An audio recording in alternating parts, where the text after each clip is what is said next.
प्यारे बच्चों, आज हम संज्ञा के बचे हुए 3 भागों का अध्ययन करेंगे। नंबर 3, कलेक्टिव नाउन, समूहवाचक संज्ञा। वह संज्ञा जो हमें समूह का बोध कराती है। ऐसे भी कह सकते हैं, जो वस्तु समूह में होती है वह समूहवाचक संज्ञा कहलाती है। जैसे कैटिल, कैटिल माने जानवर, जानवर सदैव समूह में होते हैं। इसी प्रकार आप लोगों का सिप, सिप माने भेड़, भेड़ भी सदैव समूह रहते हैं। क्लास एक समूह है, इसलिए इसे समूहवाचक संज्ञा कहते हैं। और आर्मी, आर्मी भी सदैव समूह में रहती है। नंबर 4, मेटेरियल नाउन यानी कि पदार्थवाचक संज्ञा। जो संज्ञा या जो वस्तु हमें पदार्थ का बोध कराती है, या ऐसे भी कह सकते हैं जिस वस्तु को पिघलाकर अन्य वस्तु बनाई जाती है, वह पदार्थवाचक संज्ञा कहलाती है। जैसे गोल्ड, गोल्ड सोना, सोने को हम पिघलाकर आभूषण, हीरे जवाहरात बना सकते हैं। इसी प्रकार कॉपर यानी कि तांबा, तांबे को पिघलाकर बहुत सारी वस्तुएं बनाई जा सकती है। जैसे तांबे का बर्तन हुआ, पंखे में हम तांबे का यूज करते हैं। इसी प्रकार आयरन, आयरन माने लोहा, तो आयरन क्या होता है, आयरन से हम बहुत सारी लोहे की वस्तुएं बना सकते हैं। इसी तरह पेज जब पेज को हम पिघलाकर अन्य वस्तु भी बना जा सकती है, पेपर भी कह सकते हैं। इसी प्रकार आप लोगों का वुड माने लकड़ी, लकड़ी को भी पिघलाकर अन्य वस्तुएं बनाई जा सकती हैं। अब्स्ट्रैक्ट नाउन यानी कि भाववाचक संज्ञा, जिस संज्ञा से भाव प्रकट होता है वह भाववाचक संज्ञा कहलाती है। जैसे ऑनेस्टी, ऑनेस्टी माने ईमानदारी, ईमानदारी सदैव व्यक्ति का भाव होता है। पुअर, गरीब, ये भी भाववाचक संज्ञा है। अब आप लोगों का सोरो, सोरो माने दुख, यानी कि दुख भी आप लोगों की भाववाचक संज्ञा है। जॉय, खुशी, खुशी भी भाव उत्पन्न होता है। भाव उस वस्तु कहते हैं जो हृदय से प्रकट होता है। इसी तरह आप लोगों का हुर्रे, हुर्रे खुशी के लिए प्रकट होता है। ये सभी आप लोगों के अब्स्ट्रैक्ट नाउन के अंतर्गत आते हैं।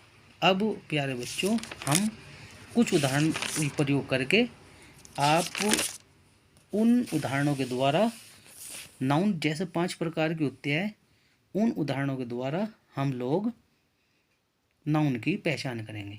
जैसे number 1, honesty is the best policy, यानी कि ईमानदारी सबसे बड़ी नीति है। अब आप लोगों को बताना है कि ऑनेस्टी कौन सा नाउन है। इसी प्रकार Ganga is a Holi river, मैंने पहले भी आप लोगों को उदाहरण दिया। गंगा एक पवित्र नदी है। इसमें आप लोगों को गंगा और रिवर कौन कौन सी नाउन है ये स्पष्ट देख करना है। Ram is a good boy, Ram और बॉय कौन सा नाउन है। Gold is a valuable metal, यानी गोल्ड सोना एक कीमती वस्तु है, पदार्थ है। You are a good boy, आप अच्छे लड़के हों। Lalita is a singing a song, Geeta is a good girl. The fan is made of copper, India is a big country. तो अब जिन शब्दों के नीचे अंडरलाइन है, अब उन शब्दों के हम नाउन ज्ञात करने की कोशिश करते हैं। राम किसी व्यक्ति के बारे में दर्शाया गया है, इसलिए राम प्रॉपर नाउन हुआ।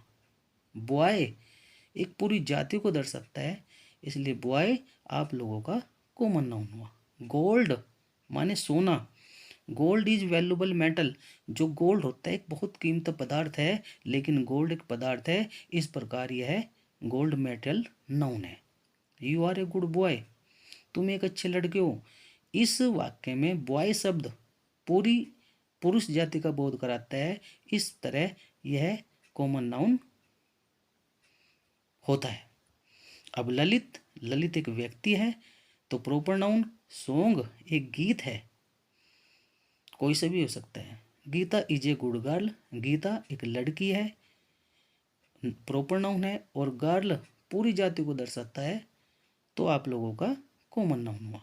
The fan is made of copper, अब अगर हम फैन करें, फैन माने एक पंखा है, ये नाउन है, प्रॉपर नाउन है। और जबकि कॉपर, कॉपर माने तांबा है, तांबे को पिघलाया जा सकता है, इसी प्रकार कॉपर आप लोगों का मेटल नाउन हुआ। India is a big country. India एक बहुत बड़ा देश है। तो इंडिया एक देश का नाम है, जबकि कंट्री एक कॉमन नाउन है। इसके अंतर्गत बहुत सारे देश भी आ सकते हैं, जैसे चाइना, जापान, अमेरिका। अगर इन उदाहरणों को लेते हैं तो प्रॉपर नाउन है, जबकि कंट्री एक देश का नाम है। यह आप लोगों का कॉमन नाउन हुआ।